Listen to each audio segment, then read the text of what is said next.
이번에는 공중권과 그 다음에 지중권에 대해서 보겠습니다. 우리가 소유권을 두 가지로 생각해 볼 수가 있는데, 내용적으로 본다면 소유권이라는 것은 내 마음대로 사용, 수익, 처분할 수 있는 것을 내 것이다, 이렇게 하자고 그랬잖아요.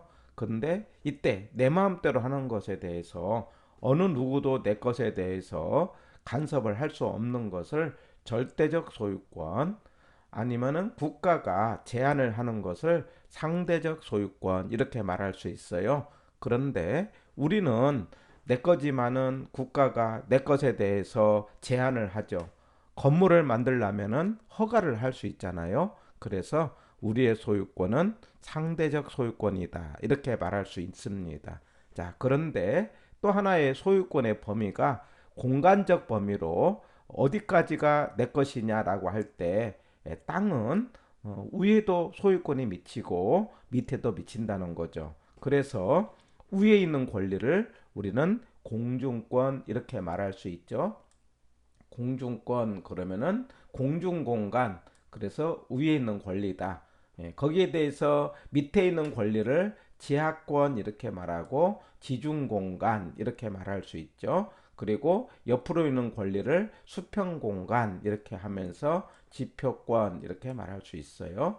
해서 이 공중권, 그 다음에 지표권, 그 다음에 지하권을 묶어서 우리는 3차원이다, 아니면은 입체적이다, 이런 표현을 하기도 합니다. 다시요. 공중권, 지표권, 지하권을 묶어서 3차원 또는 입체 공간이다, 이렇게 말하는데, 그런데 공중 공간을 둘로 나누죠. 하나는 공적 공중권과 사적 공중권이 있죠.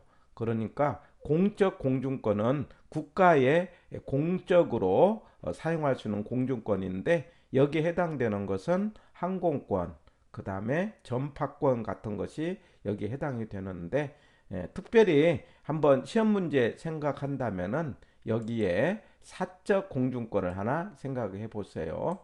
사적 공중권, 여기는 우리 알다시피 일조권, 그 다음에 조망권, 그 다음에 TDR.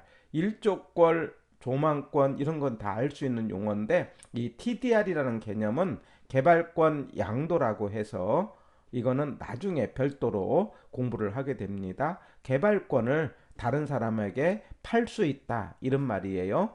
소유권하고 개발권, 땅에 있는 땅의 소유권하고 땅 위에다가 건물을 만들 수 있는 개발권을 분리를 해가지고 개발권만 이제 거래를 허용하는 것을 TDR이라는 제도가 있는데, 우리나라에서는 아직 이 제도가 허용되고 있지는 않습니다. 그런데 미국에서 하고 있는 제도를 우리가 많이 소개되고 있어요. 나중에 개념을 정리를 하도록 하고 개발권 양도, 이렇게 설명을 합니다.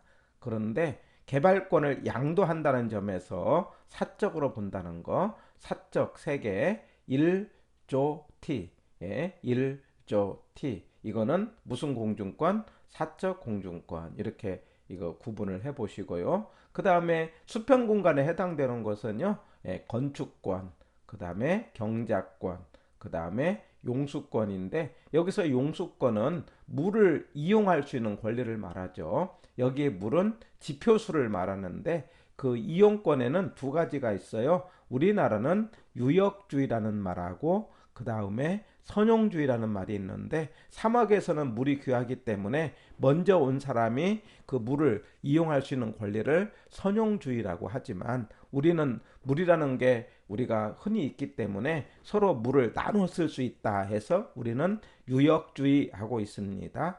우리나라는 유역주의, 용수권, 이걸 우리는 지표권. 그 다음에 지하권에 해당되는 것이 우리가 문제가 되는 것이 두 가지인데, 지하수 부분이 있는데, 지하수는 개인의 땅에 소유권이 미칩니다. 그 개인의 소유권이 미치는 한계를 한계 심도, 심도 그러면 밑으로의 한계를 말합니다. 그래서 지하수는 소유권이 미치는 범위로 이야기를 하고, 그런데 광물은 국가 것입니다. 그래서 공적 지하권으로서 광물은 땅의 소유자의 권한이 미치지 않는다. 꼭 기억해주세요. 광물은 소유자의 권한이 미치지 않는다. 이렇게 생각하고 시험 문제는 이 지하수와 광물이 출제가 됐어요. 지하수는 소유권이 미치고 광물은 미치지 않는다. 해서 이 세 개의 권한을 합쳐서 우리는 3차원, 그 다음에 입체적이다. 이렇게 생각을 하시고